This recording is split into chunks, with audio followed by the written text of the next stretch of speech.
Hello, I'm McCool, professional hipster amateur reviewer, coming to you with my, honorable mention list for 2011. And I don't really want to look at this list as just like the top 5 albums that didn't make my top 10, but more or less kind of just like albums that really caught my eye this year, and I could definitely see myself listening to them far into the future. So, I know some of you are probably wondering why I've kind of taken so long to come out with this list here. What has it been, like a month since the end of the year? And I mean, I know that a lot of reviewers and magazines and websites come out with their like top lists of albums of the year like a month before the year even comes to an end. And I don't know, I've never just been one of those people that have like felt that maybe an okay computer might try to slip its way into a release before January 1st. I'm always kind of worried that might happen. And also, as a hipster, list making is kind of like a science. I mean, we have lists for everything, and we definitely take our time to make them. And the album of the year list, it's definitely an important one. I mean, this was a list you're probably compiling like a month into the year and just found yourself constantly adjusting it all the time. And of course, your list would probably be mostly compiled of like indie superstars and indie darlings like Sufjan Stevens up here. I mean, he always comes out with something quite interesting every year. Yola Tango, just classic indie band, still making classics today even. And I mean, Beach House, they made my number 1 spot last year, and that's just a band that screams indie. Also, Elliott Smith, another prolific indie artist. I mean, I guess you can put on his list now because he's kind of dead, but you get my point. So, I guess when it comes out with making a list, I mean, you just can't put indie artists because it's not all about what you like. It's about impressing others about how hip your tastes are in music. So you're definitely gonna have to throw some like obscure albums in there, albums that nobody's ever heard of. So make your list. Make you look like you pay attention to music more, and make your taste look like it will make them look a lot more sophisticated. I guess another thing I've never really found it as a bad thing to do is actually throw in one of those like top 20 billboarding charting artists, just throw people off and make your taste in music look all the more diverse. And it's kind of fun to argue with people about those kind of things as well. So, unfortunately, lists do change, and the lists that you put out for the world now, will probably change a little while later, and you won't be able to redeem yourself until the end of the decade. Albums list comes out. So, you know what? It's inevitable to change, but this is what I've come up with now, and I'll have to do. So to start off, my honorable mentions list is Josh T. Pearson's Last of the Country Gentlemen. This was one of those albums, I don't know if it was like pure genius or utter crap, but maybe I shouldn't even care. Found this album out thanks to 3 Creation. Hats off to you.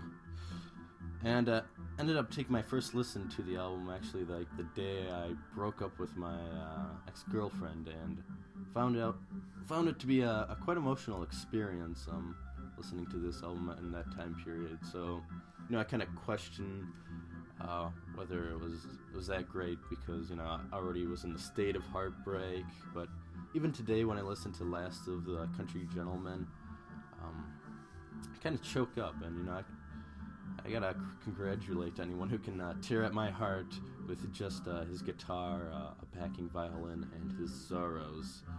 So, great listen, and very interesting album. So, next album on this list is actually, well, right behind me here, and the only other album I have on this list, Robag Wruhme's Thora Vukk. And this is an album that made my top 5 list last year, kind of like at the halfway mark. I mean, not last year, but the halfway mark of this year. I've actually been noticing like a lot of bloggers kind of surprised not to see it on a lot of electronic end of the year lists. So here you go. I hope you're happy. This is an electronic album that'll just make you feel right at home because of its warm and natural sounds. Don't be fooled, Thora Vukk. It's not your ordinary electronic album. Many of the beats and samples that are used on Thora Vukk could actually sound like they're coming like right out of your home. Seeing that you own your own piano, because there's like a lot of piano loops on this, and have a lot of like younger kids, because there's a lot of samples of younger kids on this as well. They have to speak a foreign language. Since there's kind of a lot of like foreign samples. So yeah, if you're looking for like a playful album that'll just like help cheer you up, definitely recommend Thora Vukk. One of my most listened albums of 2011. Next one on my honorable mention list, you guys recommended it to me, and you know what? I absolutely loved it. Andrew Jackson, Jihad's, and Knife Man. And this is the music I live for. It's just very refreshing to hear a band so excited to sing about the tragedies of life, or even the truths of being a U.S. citizen with so much comical honesty. And I'm not into folk punk music heavily, but what it comes to is that I found myself enjoying listening to this album as much as the band did creating it. So to me, Knife Man is just an album that takes a lot of risks and is full of thought-provoking, silly, and witty lyrics that just make you want to keep coming back for more. At least it did for me. All right, next one, Grouper, Alien Observer. Yeah, that's the album, Alien Observer. I believe she did come out with another album this year, but this was one that I ended up liking a bit more. And I was also a big fan of her 2008 release, Dragging a Dead Deer Up a Hill, and this seems like nothing more than a slight improvement from that album. Grouper is this one-woman act from Portland, Oregon, whose music consists of very soft vocals, guitar strums, and drony ambient sounds. She's got a very soft overtone to it. Her music just reminds me of kind of like a disintegration of tape loops that would fill an abandoned Victorian church. And I guess her music just, it hasn't changed much, but I still find her indolent approach to her work very beautiful. Now, my last album on this list, Kendrick Lamar's Section 80. I guess if out of any of these albums, maybe I'd say this was the album that just didn't make my top 10 list. It wasn't able to squeeze its way onto it. But still, I absolutely loved it. It kind of has a lot of the drug-induced chill sounds we've heard from Currency last year on his album, or a couple of albums. As well, I guess this is Currency's album this year. But Kendrick Lamar is different. There just seems to be more of a motive throughout Section 80 than just like singing about, being chill, screwing, and getting high. Although I won't deny that those subjects are completely absent from this album. I mean, I guess I don't blame him. He's kind of young. Is he like 24? But more times or less, Kendrick Lamar has something to say that he actually believes you should be aware of. Whether it be irrelevancy of race on the opening song "Fuck Your Ethnicity," or the intermission Chapter 6 song where him and his friends are just dreaming of making it past 21, which seems to be kind of a theme throughout this album. often I grow tired of hip hop albums that are like actually just like 16 songs or more. Whether they be a classic or not, but that never seems to be the case with Section 80. Whenever I listen to this album and like cut it short, it just kind of feels like cutting a really great movie short before it even ends. It's kind of like, why even bother listening to it in the first place? So I guess that's what makes me believe Section 80 to be a very special album. And there's my top 5. I'll be coming out with my top 10 real soon.